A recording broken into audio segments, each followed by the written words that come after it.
12:34 po ng hapon, 12:34. Kaibigan sa GAL, parang hindi pwede apply sa loob ng MRT. Kasi pag halimbawa, equality, so hindi naman pwede sabihin natin all girls tayo, all boys upo. Parang hindi pwede. So, tulungan niyo po kung mga kaibigan kung ano po yung comment. Pag sa loob ng LRT, parang hindi masunod ang GAL. Kasi dapat ay ating paupuin talaga ang mga babae. Kasi nature ng mga Pilipino yan na pag mayroong babae, halimbawa sa tanong parang wala na, no? Marami nang inaantok pag diba, may mga babae sa harap. Ay tutulog kunwari siguro yung mga lalaki. So, hindi nila pinapaupo yung mga girls.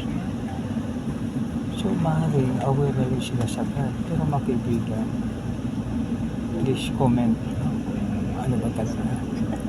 So, sa ngayon, mga kaibigan, ating tunghayan muli ang sinabi ng ating psalmist.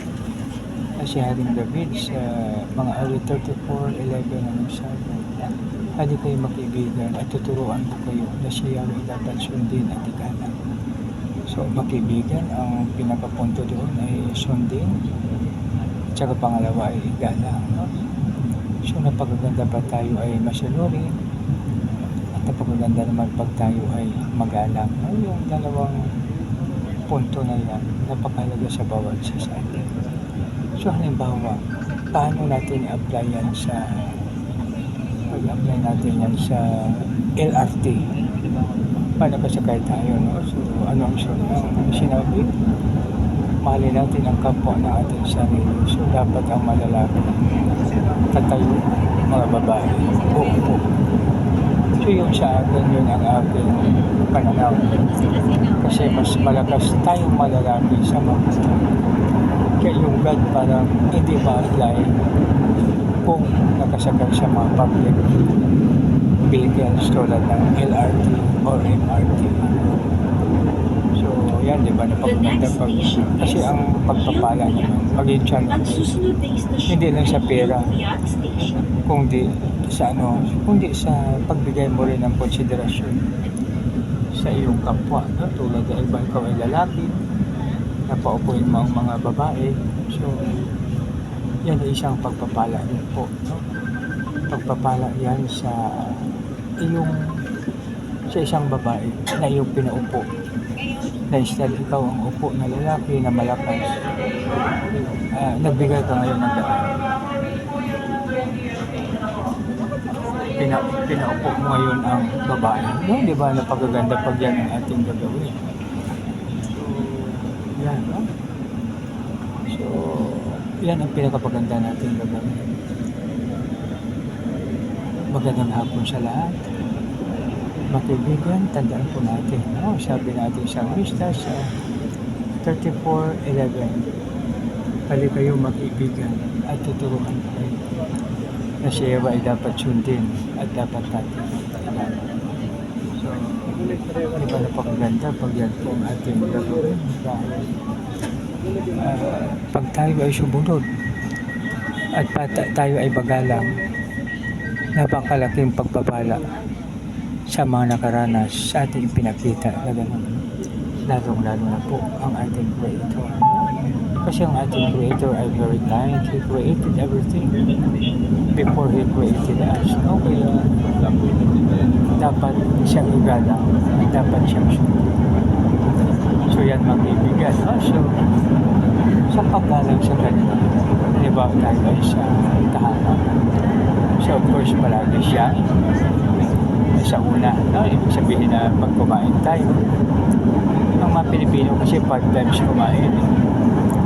So mayroon pang midnight snack, 6, no? So before eating, prayer. So malaking tulong po sa atin kaibigan pag yan po ang gagawin, di ba, napakaganda, no? So napakaganda talaga pag yan po ang ating gagawin dahil siya binibigyan natin ng first priority. So So, seek ye first the kingdom of God and His righteousness, and all these things shall be added unto you according to Matthew 6:32. So, yan. No? So, yan mga kaibigan. Yan ang pagsunod. No? Tapos ang paggalang naman. So, of course, pag tayo ay sa house of worship, siyempre nakadami tayo ng house of worship kompleto. So, bawal yung mga siksing-siksing kasi mapiktuhan naman ang mga tao na nasa palibot mo na instead na mag-pray, nakatingin sa iyo. Kaya yan makibigan, tandaan po natin. So, alalahanin po natin ang sabi ng ating salmista. Sabi niya ay, halika kayo magkaibigan at tuturuan ko kayo na si Yahweh ay dapat natin sundin at dapat natin igalang. So, di ba maganda pag yan po ang ating gagawin dahil wala tayong ibang sinusunod, wala tayong ibang ginagalang kundi ang Creator of heaven and earth and all therein. So, yan. So, biro mo yan, no? Dilalang niya ang lahat ng bagay bago niya tayo lalang. Ibig sabihin lahat na kailangan natin ay naano niya po. Kanyang mga kaibigan, kanyang ginawa, no? So, salamat na tayo ay paborito ng ating Panginoon. So, alam niyo pa ba mga kaibigan na kahit sa ating pagtulog kagabi, siya ay hindi naidlip at hindi natutulog upang bantayan tayo. Magandang hapon sa lahat. God bless us all.